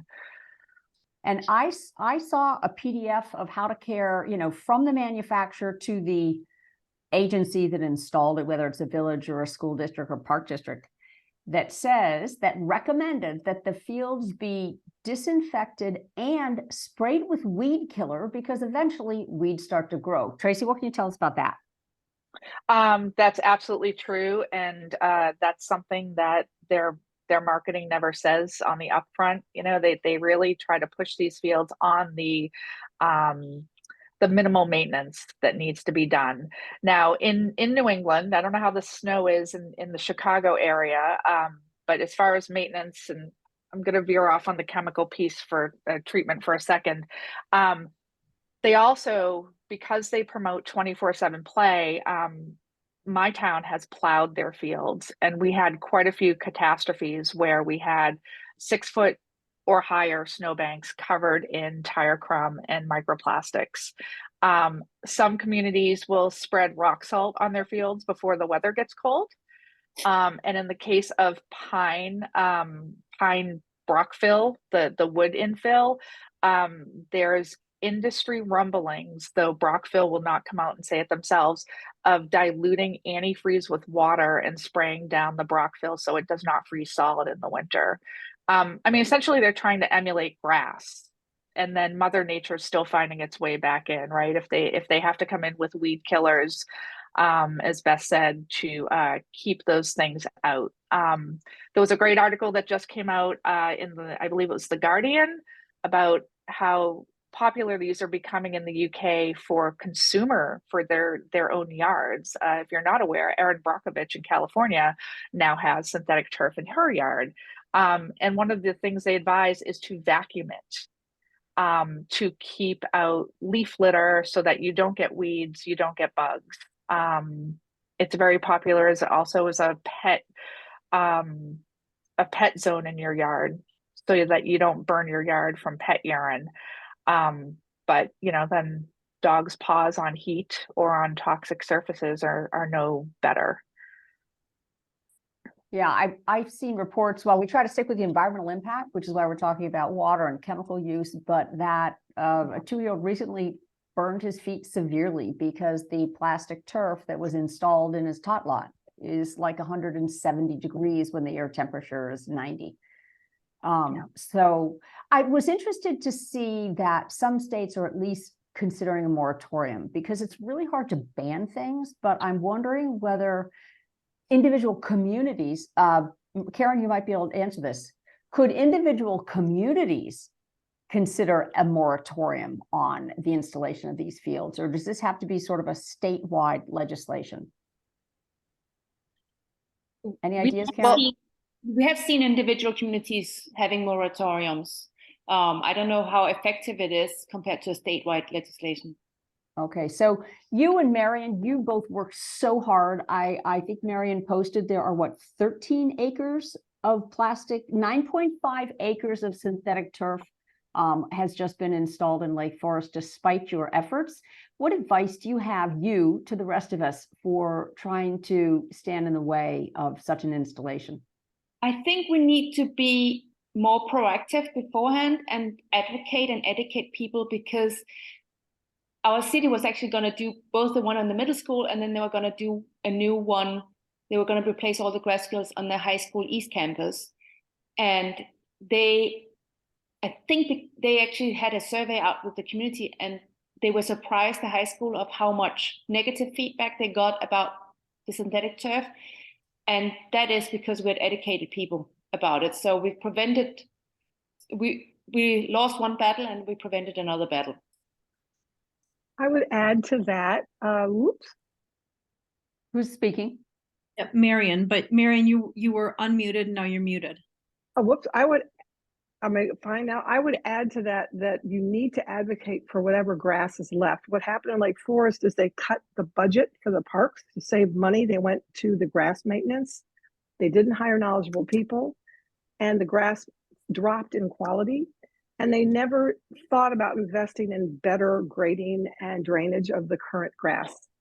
And you need to advocate ahead of time, get ahead of the problem before the parents are all screaming, my kid can't go to sports practice because the field's so bad.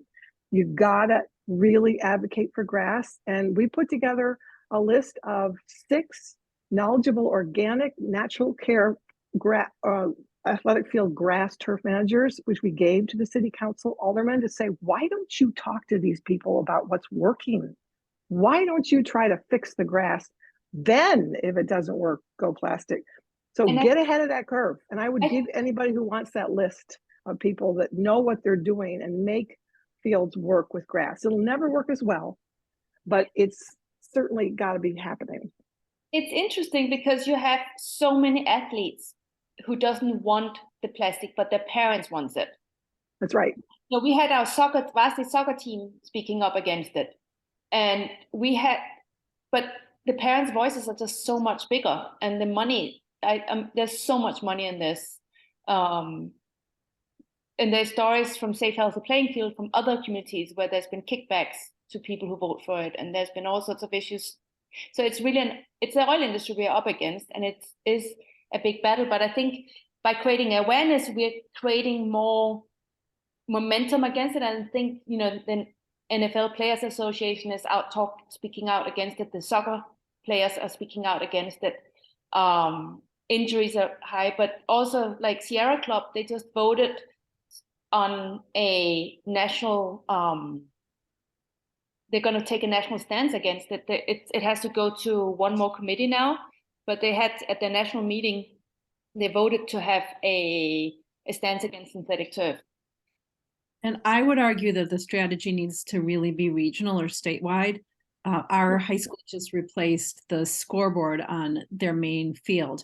And in doing so, they added, even though the field is in a residential area, they added, I think it was like a 9 by 16 foot large TV screen against the better judgment of the neighbors who live next door. But a lot of the argument for that was, well, all of the other schools have this, so we need it. And I'm afraid that if Highland Park bans synthetic turf or Wilmette bans synthetic turf, if it's still allowed in, I'm just looking at my screen, Vernon Hills and Northbrook and Lake Forest, then we're going to have a lot of angry people. I think it's really going to be a region-wide thing, or we're going to just hear it's not as good as what we've got on the neighboring field. Kim, I want to add to that comment if I could. I'm also a school committee member locally for our regional vocational technical high school. And at a workshop, the Massachusetts International Athletic Association was there giving a hot button topic discussion. And their executive director said that 96% of high school athletes do not play sports again ever after high school.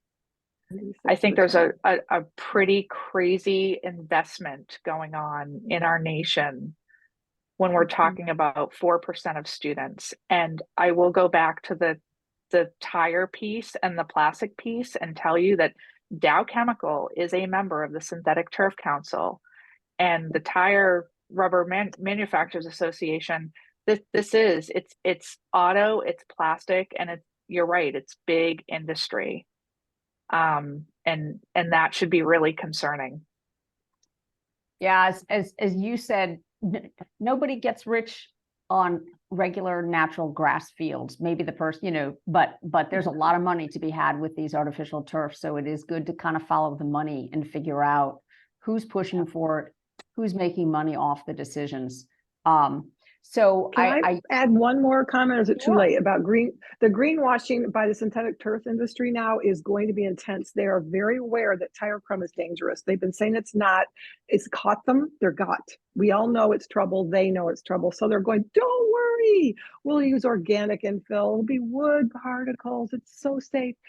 And they'll all say, oh, don't worry. We've said it could be recycled for years, but this time we've got it. So it's going to be safer with wood infill, and you can recycle it. You need to counter those immediately when your city council brings those up to say, A, wood infill is harder, so you need more plastic, you need a shock pad, and it's made from loblolly pine, which is replacing rapidly the entire longleaf pine forest in southeast quarter of our United States. It's like our oak hickory savanna, their longleaf pine.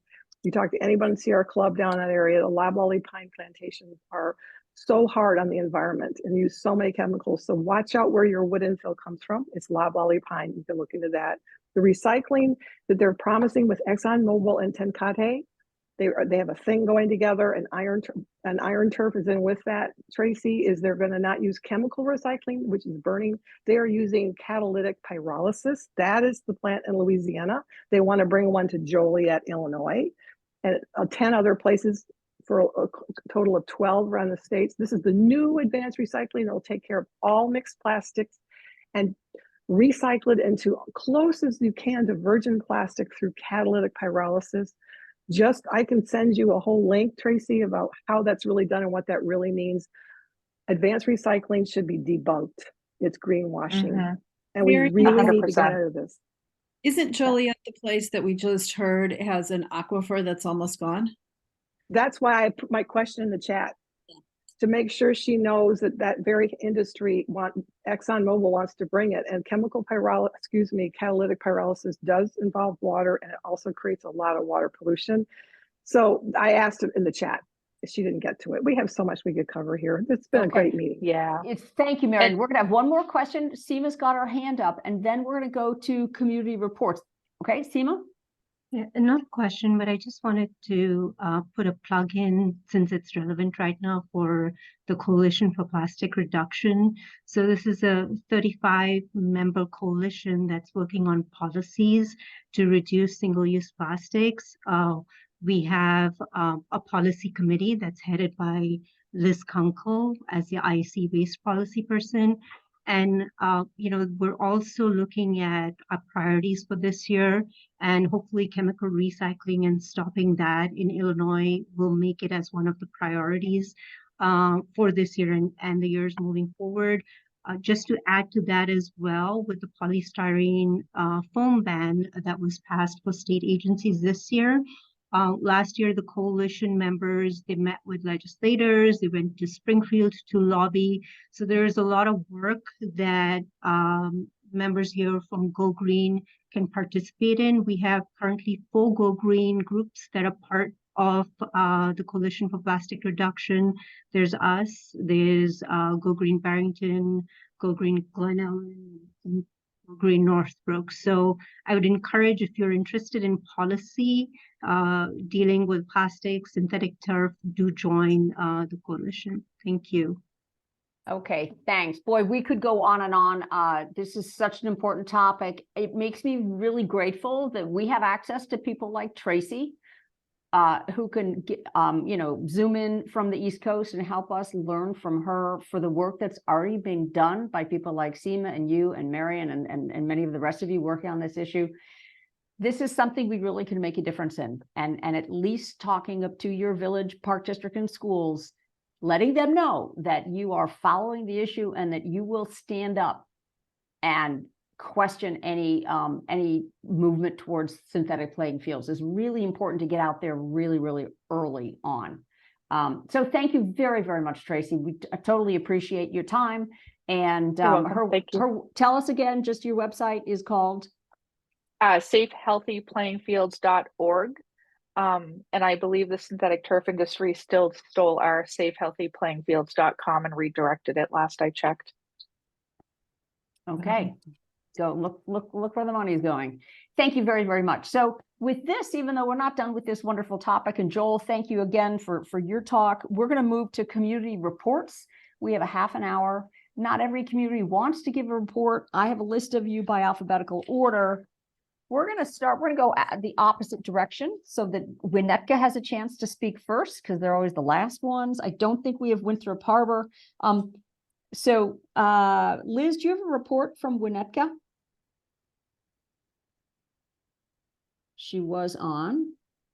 I think she had to get back to work, but she had mentioned in her email the plant sale that they did in the fall, Go Green Reads. I think those were the main things. Okay, great. And she wanted to get people involved in IEC, that people can join, the Go Green groups can join as an affiliate of IEC. Okay, super. Okay, well then, I don't think we've Winthrop Harbor. We're going from Z to A, so Wilmette comes next. The Go Green Reads is secondhand.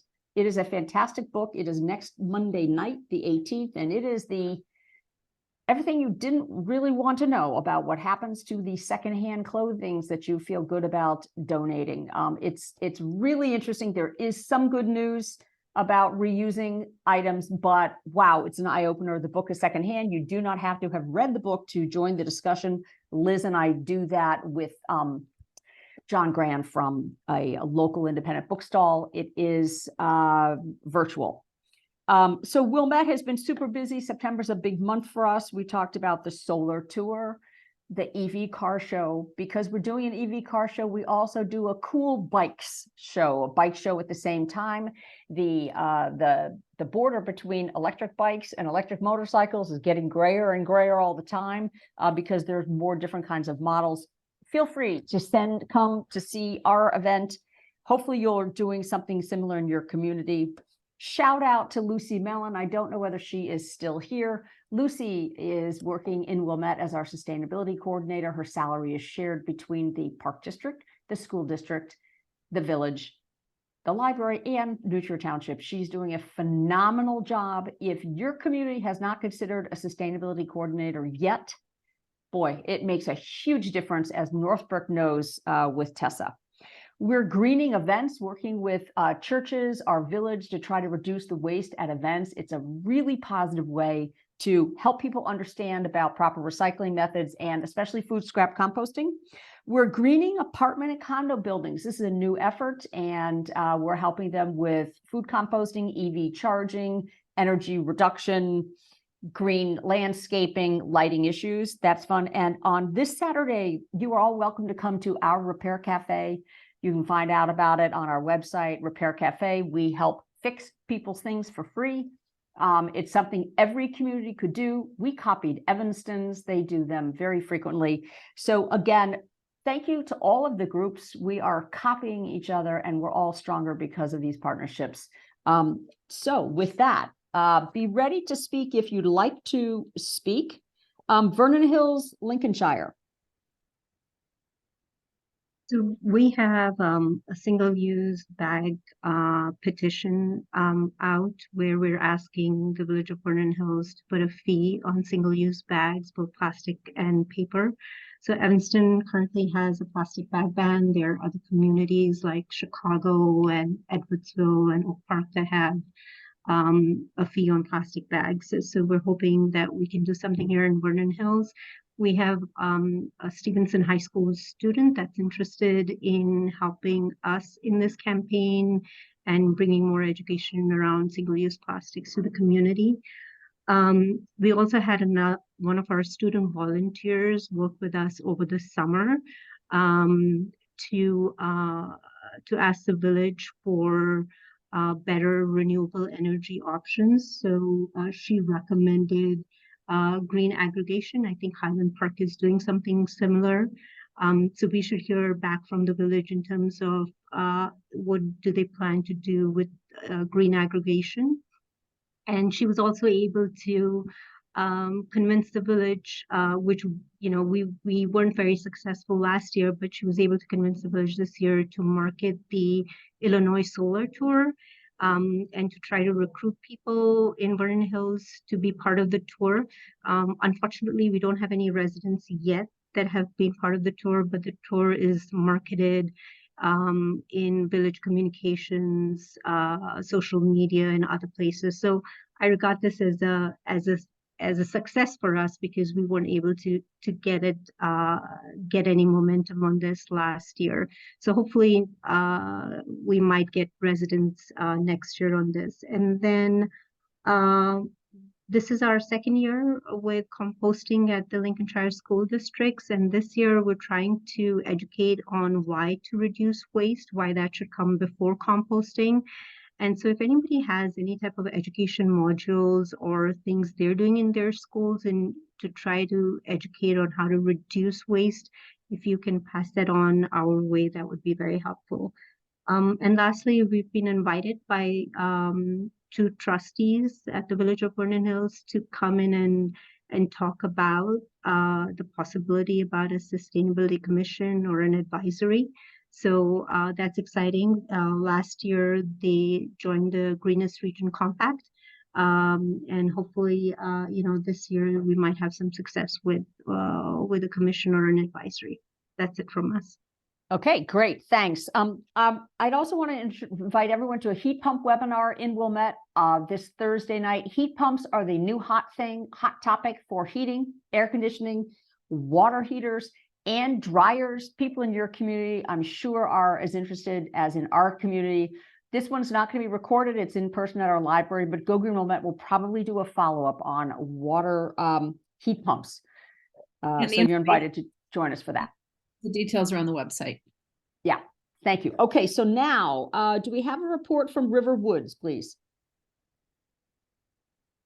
And I got to go quickly if you can't. Hi.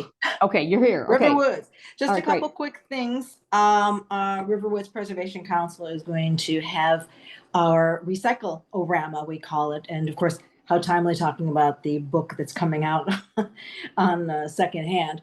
But we're going to be collecting, obviously, we do clothes and textiles and shoes.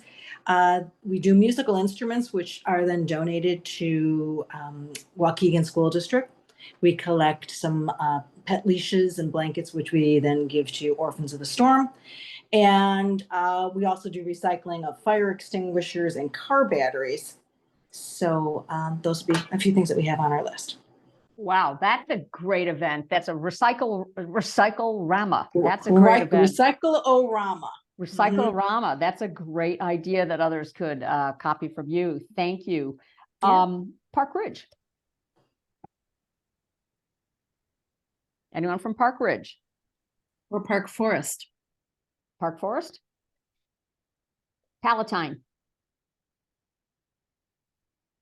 Trudy from Northfield was on. Northbrook, Sheetal. Northbrook. Hi, thank you. Yeah, Northbrook's had a pretty busy summer and expecting a pretty busy fall too. So you may be aware that we are gearing up to implement the bag tax. So there's a lot of giveaways happening all over Northbrook where reusable bags are being given away by the village. And that's something Go Green Northbrook is helping with. Tomorrow, there's a big event at the Y that we are going to be giving away those bags at. One interesting thing that we did was, and this inspired from you, Beth, is that we actually have a historical car show in Northbrook. It's called Shermerfest. About 40 vintage cars are displayed every year. So this year, actually, Go Green Northbrook got permission to display 2 EVs with, our usual tabling. So we are going to have something, new with the old. And again, it cannot be a sales pitch. So we are just in the, process of identifying, where we procure the EVs from. And actually, one of our board members is going to volunteer at Wilmet's, EV show too. So that was a big win for us in Northbrook. We are also participating in the solar tour. Sorry, I'm losing my voice a little bit. And then another thing is we are starting an initiative in which we are donating kids' books to schools. So this is something we are going to be working with mostly primary school teachers, and they'll get a choice of books from a catalog, and then we have mini grants, which we are thinking of giving out for science projects in classrooms on composting. These are just mini kits, more to encourage, teachers to then encourage schools, to consider composting on a larger area. So, just working out through how we are going to work through some of these initiatives. And, actually, as you're aware, with today's topic, one of our newsletter readers actually created an opportunity for us to visit the MWRD's Curie facility in Des Plaines. And I'm going to share the link. If anyone would like to join, feel free. You just have to mention Go Green Northbrook as the group, and you have to fill out a waiver form, which I've put out in the link. And the waiver form is a tad cumbersome, but it's not, completely prohibitive. But we already have 9 people. We need 10 minimum to do the tour, but I'm hoping that maybe we can convince some of our trustees to go along too. So Awesome. That's pretty much it from Northbrook. Thank you. Great. Thanks for initiating that tour of the MWRD facility. Okay, anyone from Morton Grove? Yeah, Andrew. hi. Hey, how was we your just Big had, Eco Fair? Yeah, it turned out really good. We just had this expo last Saturday and about 45 exhibitors, as well as a recycling event. And for us, I want to read that book secondhand, but what we ended up doing for Go Green Morton Grove was we bought a lot of t-shirts and sweatshirts from secondhand stores, and we had a logo made and did block printing with Go Green Morton Grove. And that was a nice hit. And upcoming, we're going to have for Black Friday, we're going to have a no-buy day where we're going for a hike in the local prairie, and then we all bring a gift or something that we don't want, and we'll exchange it to do that. The other thing we are looking for, like to look at other villages, is we want to start getting a tree ordinance in our village. And so if you have any arborists, village arborists that would be good people to talk to, we'd like to hear from your communities, what you're doing with your tree ordinances. I think the best tree ordinance is Glenview's. Highland Park has one as well, which we updated. No, you're saying no, Sherry. We took some info from Glenview, but Highland Park has one. The first one is Lake Forest. I think that's the first one in the country. And Okay, Wilmette just redid ours as well. For sure, don't start from scratch. Be sure to get in contact with the Chicago Region Trees Initiative and the Morton Arboretum.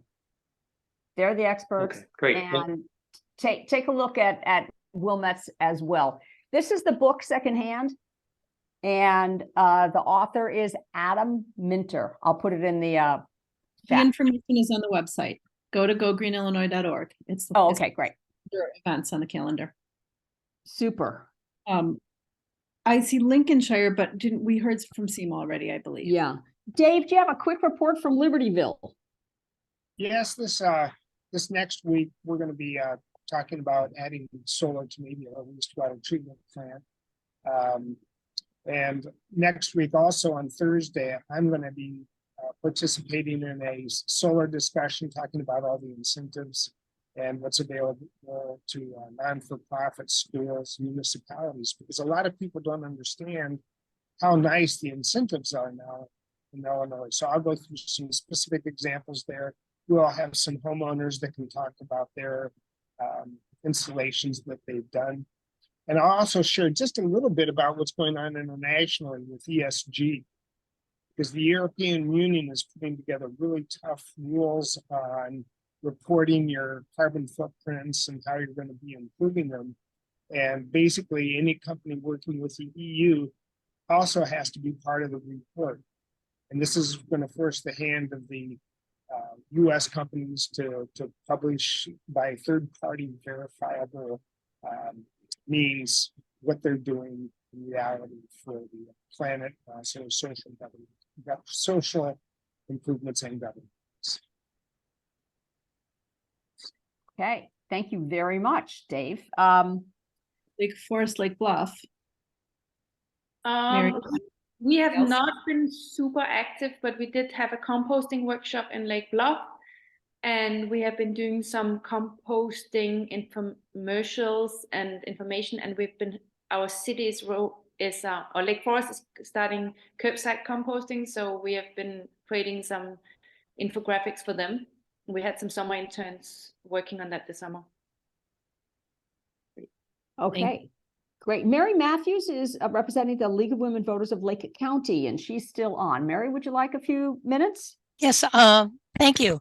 I put in the chat that we're planning on hosting a public program that would take place in Lake Forest, but this is flexible right now, so I was wondering if I should even mention it. But also, I was wondering if anybody knows Kwame Raoul, who could twist his arm and convince him that he wants to participate, because we're waiting to hear from both him and Brad Schneider. We're going to put on a in-person public program on November 8th right now. Again, it's flexible. One speaker is Michael Hawthorne, who is the investigative reporter on environmental and public health issues for the Tribune. He has agreed to come, and the topic is going to be both coal ash, ethylene oxide, and PFAS.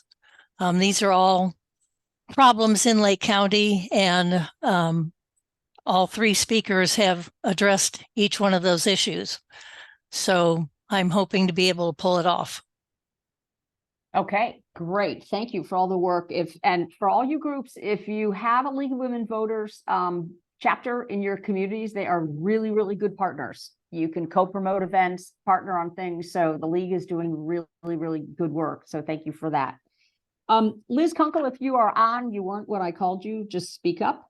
But next we're going to hear from LaGrange. If we have David Bryant, Alexandria Zuck from LaGrange. Can you hear me okay? Yeah. Hi. So this is Alex calling from LaGrange. Right now, our community, we are still carrying on our special collections at our farmers market every week.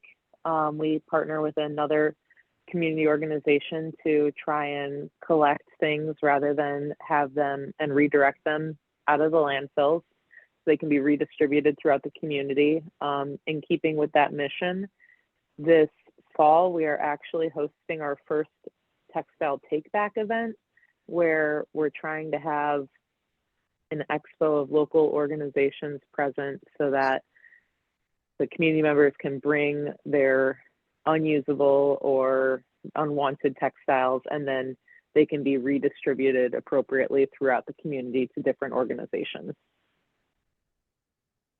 Great. Okay, that reminds me, Go Green Barrington did a phenomenal webinar with the library on the true cost of fast fashion and what happens to all those textiles. Fantastic presentation. If you're interested in that, you could find it through Go Green Barrington. Oh, thank you. I've got one quick question for you. I saw that you're taking back masks, and I'm curious what you're doing with those, what the reuse opportunity. So those are being sent to WICO out in Hillside, I believe. Well, not Hillside, they're out in Foxer River Grove now, and they're being reused for cleaning supplies, I believe, like creating wipes and things. They can be repurposed. Wow. Okay. Okay, how about a report from Highland Park? I will give the Highland Park report. We had a very successful bag share program going this season at the farmers market. We have been posting every time we run out of bags, which seems to be a lot. People seem to be taking the bags. We post to the free box page that we have on Facebook and ask people to donate their reusable bags, either by bringing them over to the farmers market directly or contacting one of us and we will pick them up. And we have acquired hundreds and hundreds of bags that people have in their closets and cabinets that way, rather than buying new bags for the bag share. So that's been wonderful. We have a program on the 3rd of November. We have a pumpkin smash that we're going to be doing in conjunction with the Park District. And we just had a really successful garden walk a few weeks ago where we had 4 gardens on the tour, all with pollinator-friendly, sustainable yards. And we had a lot of people attend that who have gone on to, some of whom have already gone on to certify their yards. One person told me that she is now carrying her cat when she brings it outside so that it won't attack any birds. So that was exciting, but we're trying to become a certified National Wildlife Federation habitat community. I want to mention a couple things from the city rather than Go Green. Last night, the City Council passed an updated sustainability plan for Highland Park that has a 45% greenhouse gas reduction goal by 2030 and a goal of net zero by 2035, which is extremely ambitious. And I'm hopeful that we'll be able to make progress towards those goals and hopefully meet them. There was pushback on the permeable pavers that we have in the plan in the water section. So that was kind of an interesting conversation, which I'm happy to talk to anyone offline about. We also approved the purchase of a bike shelter that will be by the Ravinia train station, and it's going to be similar to the bike shelter by the Lake Forest train station, if anyone has seen that, where we will have a lot of bike racks. I think we talked about 10 bike racks and a bike fix-it station. So that'll be useful for commuters and others going to Ravinia for various reasons to be able to park. And I want to just bring up one other thing, which is that we discussed parking at Fort Sheridan, where the Forest Preserve has some Forest Preserve land, and apparently it's their most used Lake County Forest Preserve property. And I just bring this up because I want to just remind people, if you're going to forest preserves or other natural areas, please be respectful of the neighborhood. The neighbors are having all sorts of issues with litter and trespassing and parking problems because there's not enough parking for the preserves that are Lake County Forest Preserve preserves. So it was, an interesting dynamic and balance between how you protect the residents and their properties, but also enable equity and access to these lakefront properties. And resist the urge to put in parking for the maximum number, like the busiest days. That's what generally people want to do. And then those parking lots are empty most of the time. Also a little shout out. These parking lots are too small, and the neighborhood is inundated with cars, and so they want no parking 24/7, 365 days of the year, which is not helpful because the people who have to drive there are people who don't live on the lake. So we want to make sure that those people can access the area as well. Kudos to Kim. I suspect that a lot of the great things that are happening in Highland Park would not be happening, but for the fact that Kim is an elected official and spends countless hours serving her community. For those of you who have run for public office or are considering it, it's really, really important. So thank you for that. Megan from a new group called Go Green Hampshire. Megan Dongara. And it's 2:55, you guys. We got like a minute a person because we always end on time. I have no information, just kind of being a sponge at this point in the process, but I did make great headway, and the village approved us to do a pumpkin composting. So fantastic. Hopefully people show up, but it's a step in the right. So good job. That's great. Okay, Glenview. Following Glen Ellen's model, we had our first sports swap. It was a phenomenal success.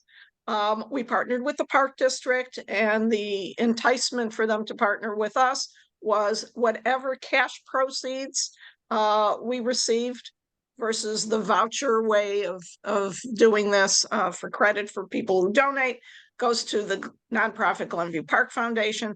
We raised $723 for the Glenview Park Foundation and gave thousands of dollars of credit in vouchers for all the donated equipment. You learn a lot about what sports are really important in your community doing a sports swap. Solar tour. We're going to have 10 locations on our solar tour, including one of the churches that has 300 solar panels on their social hall. And the program we put on regarding noise pollution, I have sent the link to Kim and to Beth for it to be posted on the Go Green Illinois website. And I encourage you to watch the program. There's a lot of resources related to noise pollution and how the program is more about how the brain processes sound, but it talks about the human health impacts and the environmental impacts of noise pollution. That discussion will be continued in the next program that we have that's part of a series, which will focus on traffic, the impacts of traffic on human health and the environment. And the two elements of that will be the noise pollution and the air pollution element. So that's all I have. Awesome. Great stuff happening in Glenview. Thank you. Jacqueline, Glen Ellen. Hi, for those of you who are doing pumpkin composting in your communities, last year we did a mini recycling event combined with the pumpkin composting that the Park District did, and that was really successful. So we worked with Flat Camp, we collected paints, batteries, car seats, textiles, and we also collected styrofoam with DART. And this year we're going to try to collect electronics. So just something to consider for those of you who are doing pumpkin composting. Two other things, we worked with the village and the Chamber of Commerce here to have aluminum can recycling for the first time in a long, long time at our Taste of Glen Ellen event. That's like our big annual festival. So Go Green got volunteers to line the trash bins. We contracted with a metal recycler, and we cleaned out the cans over a 3-day festival period, but we collected in total 360 pounds of aluminum, so close to 12,000 cans. And it was basically just 20 hours worth of people attending this event. So look to, I know there's some Illinois legislation on this that did not pass last year, but we made it a point to present those facts to the village board and say that this is something worthwhile that we need to do at some of these larger scale events. The other thing that's coming up for us is Oktoberfest. We do this in October with the Park District. We have a number of community groups that come out. So Scarce is coming, the Conservation Foundation, the League of Women Voters, some groups that sell native plants and do backyard gardens, other sustainable local businesses. So last year we had close to 300 people, and we're hoping to have even better turnout this year. But just trying to get people out and trick them into learning about nature while they're having fun is our goal. That's great. You know, we always stop right at 3 o'clock, but there are some people that really need to get called on, including Dor from Friends of the Green Bay Trail. Hello. Quickly, tomorrow night, we are working with the Glencoe Library to put on a lecture about seeding. And then you can go out and learn how to seed on the trail, not this weekend, but next weekend and the weekend after, and into October. Every Saturday morning at 9 o'clock, we're meeting at Mary Street to seed, take off the seed heads and prepare them for next year's planting. Also, we do have the Pumpkin Smash with Glencoe Sustainability Task Force on November 5th. And about the artificial turf, there's an interactive public workshop for the comprehensive plan for the Park District on Wednesday, September 20th. And you don't have to be in Glencoe to go to this. And if anybody feels strongly about the artificial turf, we would love to have you bring your voice and information. Thank you. Okay, great. Thank you. Anyone from Evanston? Yes, 2 quick things. One, Evanston finally has a solid tree ordinance that includes trees on private property and not just in parks and parkways. So we're very pleased about that. And thank you, Seema, for reminding me that we also have a plastic bag ban that is working well. And the plastic vegetable bags have been replaced with compostable bags that are acceptable to collective resources. So we're making progress on those 2 fields. Awesome. Okay, looks like Adam is, thank you, Jerry. Were you finished? Yes. Okay, looks like Adam, do you want to give us a 15-second pitch about why we should have programs about dark sky initiatives? Yeah, thanks for, as always, Beth, sending the emails informing me about these meetings. Actually, I've talked to the International Dark Sky Association in Tucson about trying to develop some kind of collaborative to address light pollution on the Great Lakes. And that's why I decided to attend today. So maybe we'll be able to address that in a way that hopefully will be productive. But we're making some good strides with respect to addressing light pollution. We now have our own Chicago chapter. You can find our own website at, oh gosh, Jacqueline, you might remember it, www.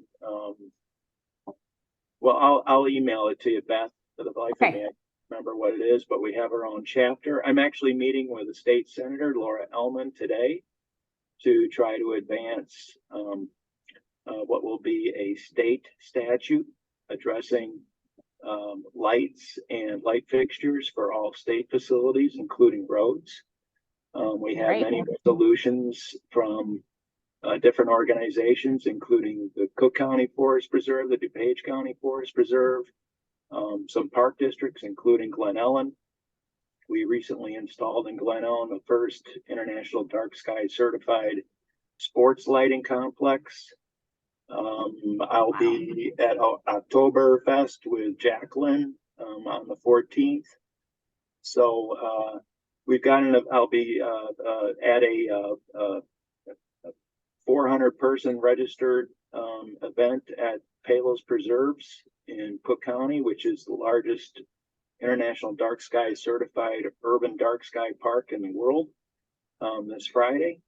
Unfortunately, registration is closed. So long story short, Beth, we're since I gave the seminar to your group, I want to say 3 years ago, which was one of the first seminars we gave, we're doing tremendously well. So awesome. Thanks for all the work you're doing in your community, guys. Buildings, park district, school district, village, they should all be doing dark sky compliant lighting. Kim Stone's put that into law in Highland Park. A lot of our communities don't have those restrictions, so that's something we can all do.